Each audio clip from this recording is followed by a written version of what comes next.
Assalamu alaikum. Туғандар, мына біз магазиндебіз. Мына көріңіздер. Мына ушул сатылып аткан товарлардың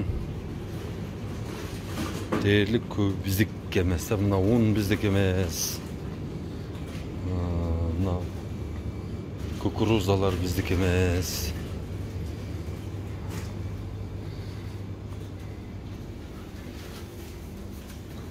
Gürüştür.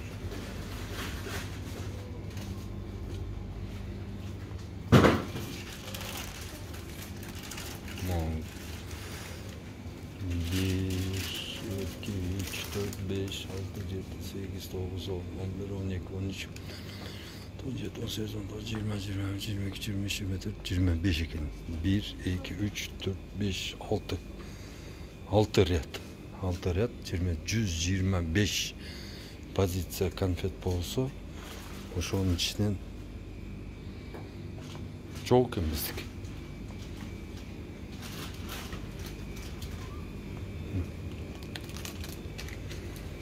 Сделано в Кыргызстане деген жок.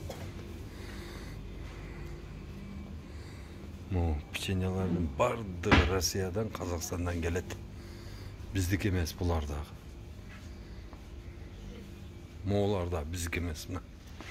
Neskvik, Start, Sar, Altayski, mına maylar da bizdeki emес. Kırgızstanda öndürüş ölüp kalgan. Вообще жоқ. Eş nerse çıkarabыз, жалаң саясатчы çıkarabız.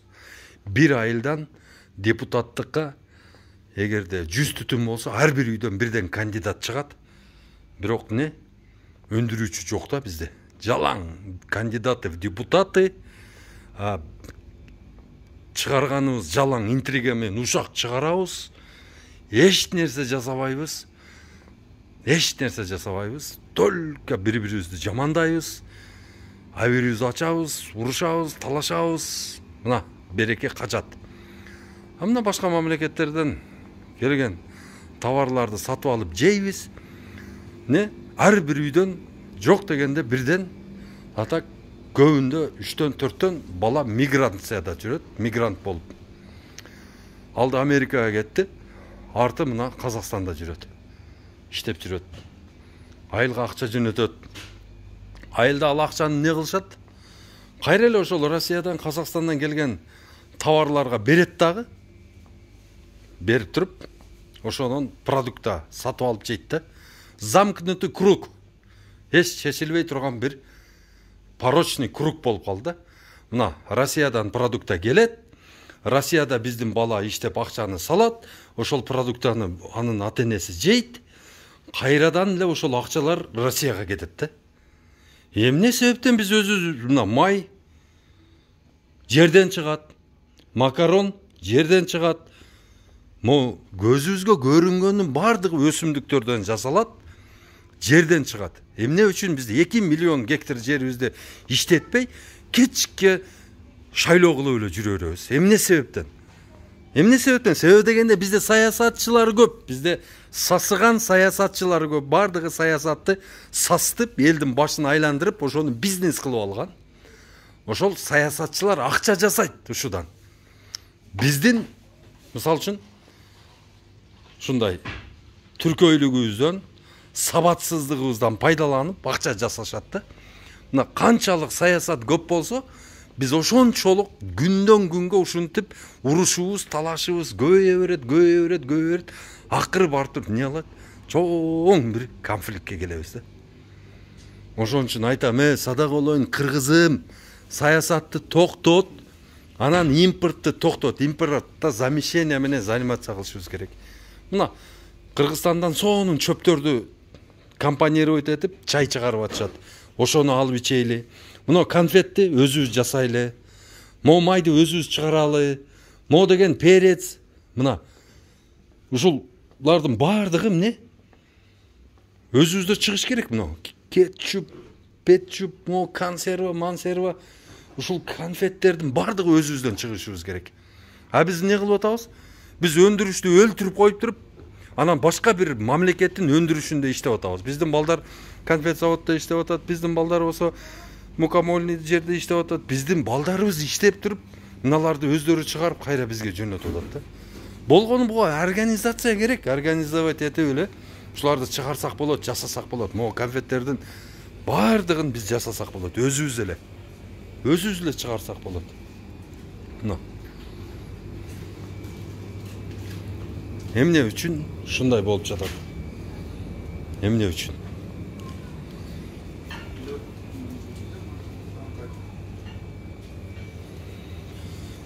Мына.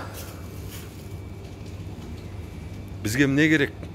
Бизге картошка керек, картошканы отургузалы. Бизге эмне? Пияз керек, пиязды отургузалы. Сабиз керек, сабизди отургузайлы. Могу бизге капуста керек, помидор, бадыраң, чеснок, ашкабак, болгарский калемпири, тура? Мына алма, лимон.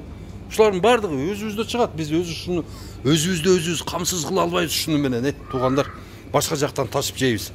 Жаз келди дегенче эле Тажикстандан картошка менен пияз ташып жейбиз. Сабиз эрте бышар.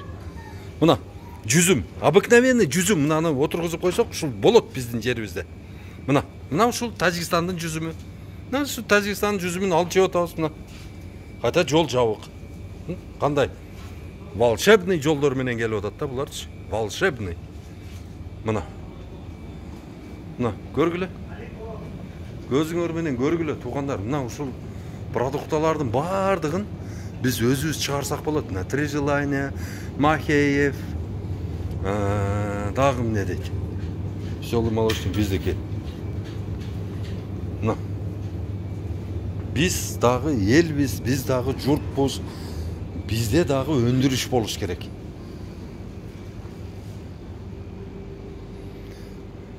Мына туугандарым, ачуу чындык ушундай. Могу газировкаларды, мына элдин саламаттыгын ойлогон биздин Минздрав моуларды саттырбаш керек. Такыр кола, фанта, пепси, булар бардыгы боор ооруларга алып келет. Эмне саттырып атат? Могу сокторду көргүлө, мына соктордон Кыргызстандын согу такыр жок bizde. Жалаң башка мамлекеттин сокторун ичебиз да, а биздин алмаларыбыз чирип талада чирип жатат. Аны айтсаң жини келет бардыгын. Ачуу эле чындык ушундай болуп атпайбы? Өзүбүздүн өндүрүштү көтөрүш үчүн мына мамлекет да бизге жардам бериш керек. Границаларды кадимкидей жабыш керек. Тажикстан, Өзбекстан границасын жаап таштап туруп, жылдан жылга мына импортозамещенияны планировкага киргизип туруп айтыш керек. Мына монча май кылгыла, монча тигиндей кыла. Мына сластёнаны элдин бардыгы алып жеп атат, мына сластёнаны. Жүгөрү таякчалары, кукурузный палочка, немеде болсо, кара сууда болсо 3-7 деп биздин өзүбүздүн таксырыбыз чыгарат. Аныкы органика, таза. Өзүбүздүн жүгөрүдөн чыккан. Мына ошону алып жебейбиз да биз. Себеби дегенде бизде патриотизм жок. Мына түрк, Ататүрк чыгып айткан да, кадимкидей эле. Түрк элим деген. Түрк элим, сада болоюн, Турция элим деген. Силер эгерде Турция өсүшүн кааласаңыздар, силерден сураныч деген. Силер бардыңыздар ушул Туркиянын товарларын алгыла деген. Түрк мамлекетинин товарларын алгыла, мына ошондо биз өнүгөбүз деген. Ошону анан Түркия эли ошону түшүнгөн дагы. Ошону колдогон. Колдоп туруп, Түркия эли бардыгы эмне кылган? Жалаң турецкий товар алышкан да. Мына ошол турецкий товар алгандан кийин, анан кийин ошолордун содасы жүрүп кеткен. А биз эмне кылып атабыз? Российский конфет алып кел, российский печенье алып кел. Өзүбүздүкүн жесек эмне болобуз? Түрк эли башта бизге окшогон, өзүбүзгө окшогон эле ошо атанын каттык немелерин жеген, печеньяларын жеген атанын. А бирок барып туруп ошолор эмне? Акча көбөйгөндөн кийин алар деген өтө сапаттуу кылып чыгарып баштаган. Биз өзүбүздүн өндүрүшкө биз жардам беришибиз керек да. Жардам берип туруп, өзүбүздүн өндүрүштү биз өзүбүз колдошубуз керек. Мына ошондо анан кийин өнүгөбүз да, туугандарым. Mına susunduklarga geldik. Mına susundukları da görüңүздөр. Любимый турат. Солнечный нектар. Тура. Мына. Кола, пепси. Толук тура. Ушунун бардыгы биздин ден соолугубуз аркылуу өтөт. Кандай ата энелер түшүнбөйт, айтпай, балдарым, ичпегиле мынаны деп. Мына G7, любимый, добрый, садачок. Мына той биздики, солнечный, калипсо дейт, да. Мына биздики, мына только органик. Бул жерде органик биздики. Мына органик биздики. Мына той биздики. Ошон үчүн келип эле эмне сразу органик алыңыздар. Органик сокту алгыла. И тойду алгыла. Болду, калгандары тура бериш керек. Анан кийин өтпөй калды, экинчи алып келбей калат да. Биз албай коюшубуз керек да. Биз албай. Мына карагылачы, канча биздин ден соолукту бачагын чыгара турган напиткалардын баарын толтуруп алышкан. Мына артезиан биздики, родник дейт, корона биздики. Мына асуу суусуна аналык кылып туруп, мына аларча суу чыгарган. Аларчанын лимон суусу бар өзүнүкү. Аналык кылып ошону аларчаны алып ичишибиз керек. Биз өзүбүздүн өндүрүштү өзүбүз колдошубуз керек да. Биз колдобосо мен алып ичпесем, мен келип эле боржоми алып кете берсем, асууну алып кете берсем, а мына легенданы ким ичет ондо? Легенда. Мына легенданы ким ичет ондо? Тура, мына ысык атаны ким ичет? Мына байтурду ким ичет анда? Тура? Кандай дейсиздер? Эгерде биз тупо эле келип эле өзүбүздүкүн эле ала бере турган болсок, өзүбүзгө каражат түшөт. Мына ушул акчалар бизде калат.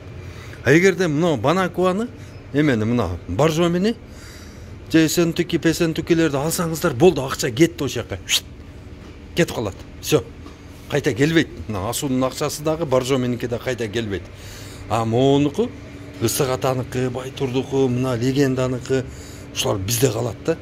Ушундай ойлоо, мышление кылышыбыз керек да. Мына Индира ошол Махатма Ганди ошончо держава менен кантип күрөшкөн. Англия менен. Жөн эле индустарды үндөдү, индустар Махатма Гандинин айтканын кылды, англичандар менен мамиле кылбай коюшту. Алды, сатты, берди, эч нерсе кылбай койду. Англияга эмне Индия неинтересный болду дагы чыгып кетип калды да. Турабы? Азыр биздин өндүрүштөн чыгып аткан товарларды биз колдой берсек, анан өнүгүү болот да бизде дагы. Мына биздин балдар самын жасаган аракет кылып атышат, айна жасап атышат, суу чыгарып атышат, нан бышырып атышат. Мына ошого мына мамлекет деген биздин чоң мамлекетибиздин бийликтин адамдары не кылыш керек? Ошол жерге сделано в Кыргызстане деп туруп, чоң кылып туруп, мына бир отделди жалаң Кыргызстандын товарына коюп коюш керек да. И барганда да көрүнүктүү жерде туруш керек Кыргызстандын товары. Келип эле, мына өзүбүздүкү турбайбы мына? Мо лосьон биздики экен да, давай, алып кетели. Мына биздики турбайбы, мына сок биздики турбайбы деп. Бөлүп коюш керек Кыргызстандын товарын. Бөлүп туруп келгенде анан кийин сатуучу кадимкидей эле айтыш керек. Саламатсызбы? Кош келиңиз. Мына биздин Мадейин Кыргызстан немебизди караңыз, полочкаларыбызды, отделибизди. Эң биринчи приоритетный вопрос. Ошактан сатып алса, а бул сатуучуга, мисалы үчүн, Кыргызстандын тагдыры ошол сатуучуну да волновать этиш керек. Ошол магазинчини дагы, ошол магазиндин хозяинин дагы, ошол жерде иштеп аткан ар бир кыргызды волновать этиш керек да, бул проблема. Эгерде мисалы үчүн өзүбүздүкүн эле ала берсек, ал завод жакшы иштеп баштайт. Жакшы иштеп барса, иш орундары дагы көбөйөт да. Силер ойлоп көрсөңөр, мисалы үчүн, мисалыга да, азыр мисал менен көрсөтүп берейин да. Эгерде биз келдик дагы, мына ушул органик сокту сиз сатып алдыңыз. 91 сомго сатып алдыңыз. Мына ушул органик соктун мына ушудан түшкөн пайда бизге налогко түшөт. Ушул жумушчулардын айлыгы, жумушчулардын пенсиясы, жумушчулардын неси, пособиясы, детсад, бардык ушунда камтылууда. А эгерде биз мына садачокту же болбосо мына любимыйды сатып алдыкпы, болду. Булдан баягы мындай келген кичине надбавка арзыбаган тыйын калат дагы. А бирок львиный доля пайда ошол Россиядагы ушул заводдун хозяинине, ошол заводдо иштеген жумушчуларга пенсия болот, пособие болот, айлык болот, ошол жака кетип калат да. Түшүнүңөрбү силер? А эгерде биз органикти ала турган болсок, бунун акчасы силиком.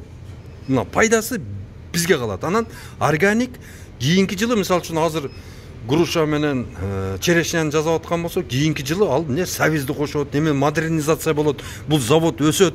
Бул жерде азыр 300 адам иштеп атса, 10 жылдан кийин бу жерде 3000 адам иштеп калат да.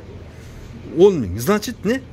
Ал жерде 2700 мигрант болбой калат адамдар. 2700 киши башка жакка барып унижация этпейт да. 2700 киши башка жакка барып унижация этип, жүрөгү сынып, баягынын здоровьясын терат этип, мынтип коркок болуп, дүңкүйүп келет. Мына эгерде мигрант болсо, а эгерде өзүбүздө органикте иштесе, мына органик таза соктон ичип алып, айлыкты алып коюп, үйдө зыңкыйып жатат. Мындай уравновешенный мындай общество түзүлөт да. Мына өндүрүштүн пайдасы ушул. Бизди бышык кылат. Өндүрүш болсо, биз ошону бышыктык болот бизде. А ушунун бардыгын жасай турган биз элибиз күчтүү болуш керек да, элибиз ойлонуш керек. Кой, мен экинчи ушундай бир жаман немеге барбайм. Мен жалаң өзүбүздүкүн аламын деп. Күндөн күнгө биз патриот болуп, балдарыбызда жөнөткөндө, балам, мынабы садачок, мынабы любимый, субимый бардыгы консерванттардан жасалат экен, балам. Могу органик деген болсо, өзү без сахара и консервантов экен, өзүбүздүн таза экен. Кана жазып койгону, бирөө да жазбайт, без консервантов деп айта албайт, себеби дегенде сотко берилет бардыгы, а? Буну биздики таза айтып атат. Ачык айтып атат да. Мына келгиле өзүбүздүкүн алайлы. Мына суу, биздин суу. Мынанын эгерде ушуну легенданы сатып алсак, бизге калат акчасы. Бизге калат. Ысык атаны сатып алсак, бизге калат. Шуну түшүнүшүбүз керек да, кыргыз эли. Эгерде биз жалаң тупа эле ушуларды өзүбүздүкүн эле ала берсек, өндүрүш өсөт, мыналар уже само собой отпадать этет. Могу жайнаган сорттор бирөөсү да келбей калат, соктор. Анан органик чыгат, органикти көрүп тур, дагы бирөө бирдеме чыгарат. Мынтип Кыргызстан өнүгөт дагы, мына ушул жайнаган товардын ордуна өзүбүздүн товар туруп калат. Бул деген валовой продуктту чоңойтуу. А буга эмне? Эртеге мына ушунча миллион тонналаган мына концентрированный ушу соктордун ордуна органик соктор келе турган болсо, бул биринчиден ден соолук болот.